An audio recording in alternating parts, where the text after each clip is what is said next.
ঢাকা মহানগর পুলিশের অতিরিক্ত কমিশনার মোহাম্মদ হারুন ও রশিদ ছাড়া ডিএমপির আরও 5 কর্মকর্তাকে সরানো হয়েছে।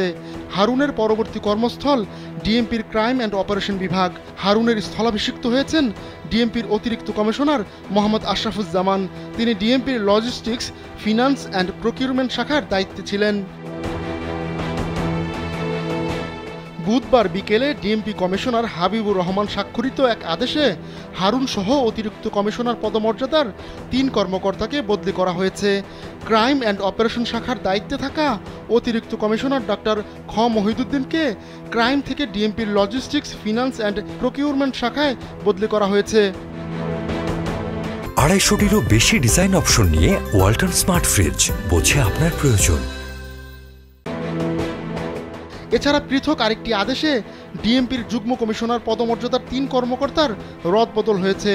বিপ্লব কুমার সরকারকে ডিএমপির অপারেশন শাখা থেকে অ্যাডমিন অ্যান্ড গোয়েন্দা দক্ষিণ, সঞ্জিত কুমার রায়কে অ্যাডমিন অ্যান্ড গোয়েন্দা দক্ষিণ থেকে গোয়েন্দা উত্তর ও খন্দকার নুরুন নবীকে গোয়েন্দা উত্তর থেকে ডিএমপির অপারেশন শাখায় বদলি করা হয়েছে। গেল 29 জুলাই সন্ধ্যায় গণভবনে 14 দলীয় জোটের জরুরি বৈঠক হয়। সেখানে 14 দলের নেতারা দেশের সর্বশেষ পরিস্থিতি নিয়ে নিজেদের মূল্যায়ন তুলে ধরেন 14 দলের নেত্রী শেখ হাসিনার কাছে। ওই সভায় জামায়াত নিষিদ্ধের সিদ্ধান্তের পাশাপাশি ডিবির কার্যক্রম নিয়ে 14 দলের নেতারা সমালোচনা করেন। কোটা আন্দোলনের সমন্বয়কারী সহ বিভিন্ন জনকে নিয়ে খাবার খাচ্ছেন ডিবি প্রধান হারুন ও রশিদ, এমন ছবি ও ভিডিও প্রায় ফেসবুকে ছড়িয়ে পড়ছে।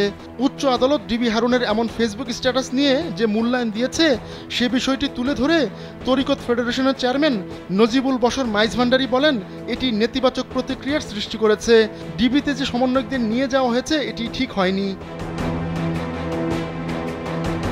14 দল থেকে ডিবির এ ধরনের কর্মকাণ্ড ও বিশেষ করে ডিবি প্রধানের এ ধরনের কর্মকাণ্ডের ব্যাপারে সমালোচনা করা হয়। জবাবে প্রধানমন্ত্রী বলেন, ডিবির এ ধরনের কর্মকাণ্ডের ব্যাপারে স্বরাষ্ট্রমন্ত্রীর সঙ্গে রাতেই কথা বলবেন তিনি।